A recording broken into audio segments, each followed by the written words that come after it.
Hello, hello, hello. It is a rainy Tuesday as I sit here in the beautiful Cellar at Second Glass doing our live showing of the Cellar Chats and weekly wine flights here at Second Glass. So this week, although today's weather maybe doesn't scream it, but maybe it does. We are going to a wet climate. We are going to the Mediterranean, specifically the French Mediterranean via California. What does that mean?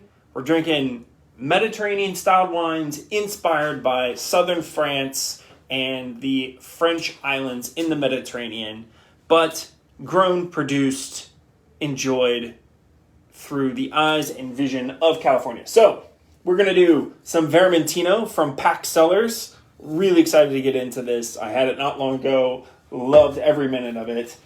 The Railsback Frères Rascasses Rosé, one of my personal favorites, and is in a really great place right now. And then the somewhat hometown favorite, Time Place, his Mourvèdre from Jamie Whetstone, a not North Carolina, but South Carolina native, but he has great ties to this area, and he's also a really great dude. So let's jump into it.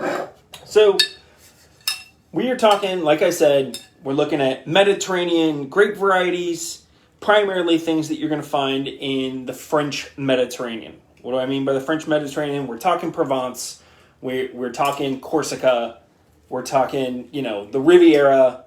We're eating delicious salads, bouillabaisse, and fresh seafood, and drinking really fresh, delicious wines. So, Pax Cellars, if you're not familiar, founded by Pax Malay. When I touch my phone, I'm trying to do live things. Founded by Pax Malay, and now run by Pax and his wife Pam. Just pretty much an OG legend in the wine industry in California. Really became famous for his Syrah, and did some other and has made some other great wines. But in the last probably decade or so, he's kind of explored more fun, exciting wines throughout California. Things like Vermentino, and he's worked with Mission and Trousseau Gris, and he does some amazing Chenin Blanc. And the Vermentino, if I'm not mistaken, this is relatively new to his lineup, and I love it. It's really clean and fresh, great citrus, a little bit of herbaceous. And, if you're not familiar with Vermentino, it's found throughout the Mediterranean. It's found on the islands of Sardinia and Corsica. It's found in the Provence region of France, where it's referred to as Rolle, R-O-L-L-E, and up and down Italy, most famously from Liguria. You see a decent amount of it in Tuscany, but I think the real standouts are Sardinia and Liguria for Italy, and then Corsica and Provence for France. And for me, this one is kind of more akin to like Corsican to the island Vermentinos. Corsica and Sardinia, but leaning a little more Corsican in style for me. A little more saline, a little more minerality. It is so pretty on the nose.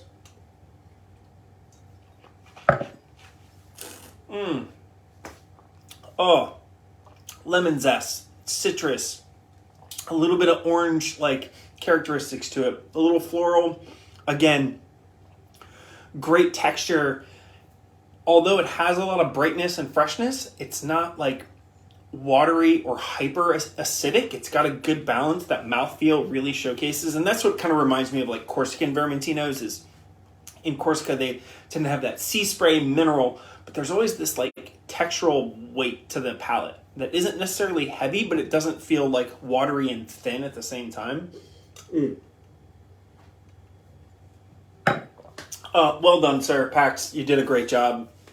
And these labels are always great. So anytime you see, so Pax has a couple of different like styles and designs of labels. Whenever you see this label, it's usually something that's a little more experimental, a little more fun. The label that he does with his Gamay, his Trousseau Gris, he does a great Mission, or Pais is another name for that grape. And they all have this kind of really interesting kind of like moons and stars label. I don't know the exact description of the label, but I think it's great. And they come in different colors, which is fun. So, I like a catchy label. I can't help it. All right.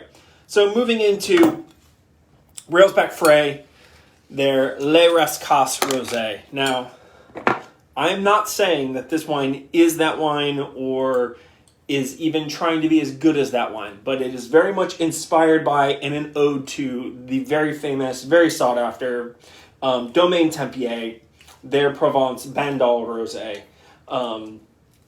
The Railsback brothers, Lyle and Eric. Lyle worked for Kermit Lynch for a long time. Eric, benefited from that, traveled with his brother throughout France, and was fortunate to meet the lovely Lulu Perrault before she sadly passed away not too long ago. And they were famous for making, their red wines and their rosé. The Tempier rosé is pretty much the benchmark at which all other rosé is judged, for the most part. I'm not saying that everybody feels that way, but generally speaking. And they basically, his brother Eric was already making wines. They decided to start this project together. He got, found some fruit that he was like, I want to make a really great, ageable, incredible rosé that does for California what the Tempier Bandol has done for southern France and for Provence rosé. It's a wine that is incredibly delicious and amazing and complex out the gate, but it ages really well as well. And that's what they envisioned to do. Rascasses is basically French for rockfish, and this is another ode to Lulu Perrault, who, classically would make her bouillabaisse, and she claimed that it was not real Provençal bouillabaisse if it did not have scorpion fish, which is the rockfish, in it. And if it wasn't that, it wasn't real bouillabaisse. So the label has the rockfish on it as a little extra nod to Lulu and what she's done for French wine and French cooking for those who have traveled and seen her. Now, this is, I say this a lot, this is not your sit-by-the-pool rosé. It is complex, it's wild, it's a little savory and herbaceous. It's beautiful on the nose, great raspberry, kind of like raspberry leaf as well.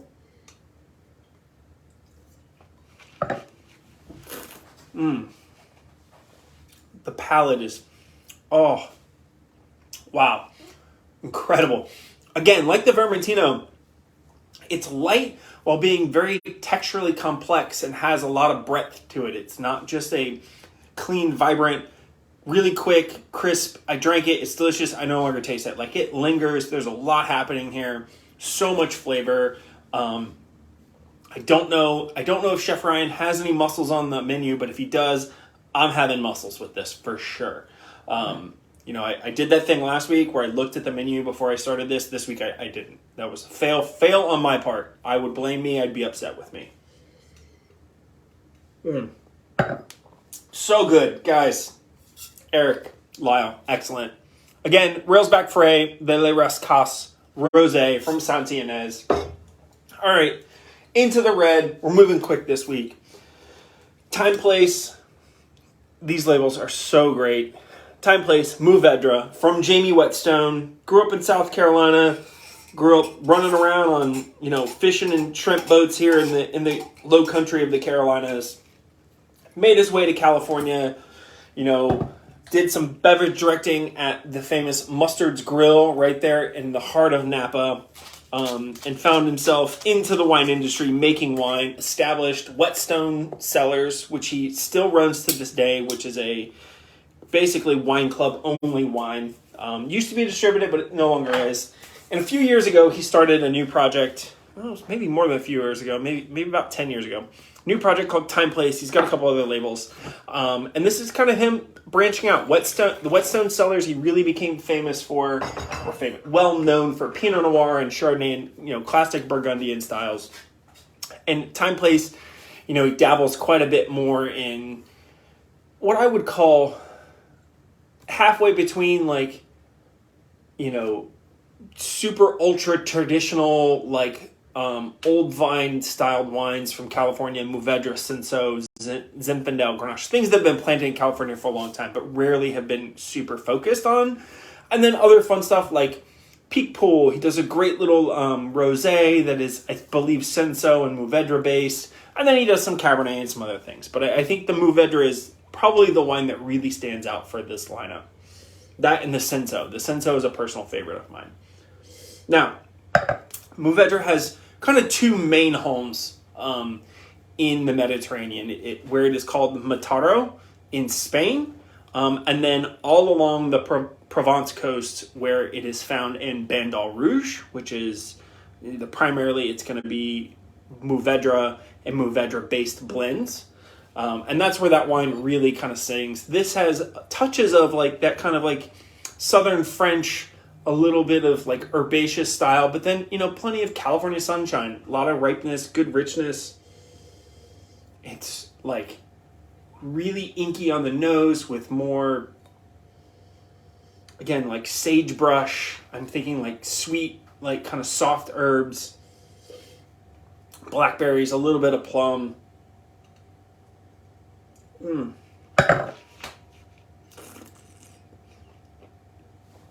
Oh. And although it's very dark, it's pretty opaque in color. There's a lot of intensity on the nose, a lot of intense fruit flavors on the palate. It's not a heavy wine. It's still got some freshness to it, which I think is really what defines this style of wine that is inspired by, the Mediterranean reaches of Spain and Italy and France, which is they have dark flavors and a lot of richness. There's a lot of sunshine here, but with those cooling airs from the ocean, and California has a lot of these same things, there's also a level that it has intense flavors. It feels like there's a lot going on without overwhelming your palate. And if you think about it, if you're in a hot climate, warm climate, by the ocean, you're eating lighter fare, but you might want a darker fruited wine, but you don't necessarily want it to be so big that you can't taste anything else. And this does that to a T. Well done, Jamie. I really dig this wine. It's been a long time since I had it, but this comes out of Lodi. So we're kind of bouncing all over the place in California. But again, that was the time, place. Mourvèdre. Excellent. Thank you guys for tuning in. Please come in, grab the flight. We're going to the Mediterranean via California. It is fun. It's delicious. The labels are great. The wines are even better. And once you get a few plates of food, you'll be in the best place you've been all week. So be safe. I'll see y'all next week.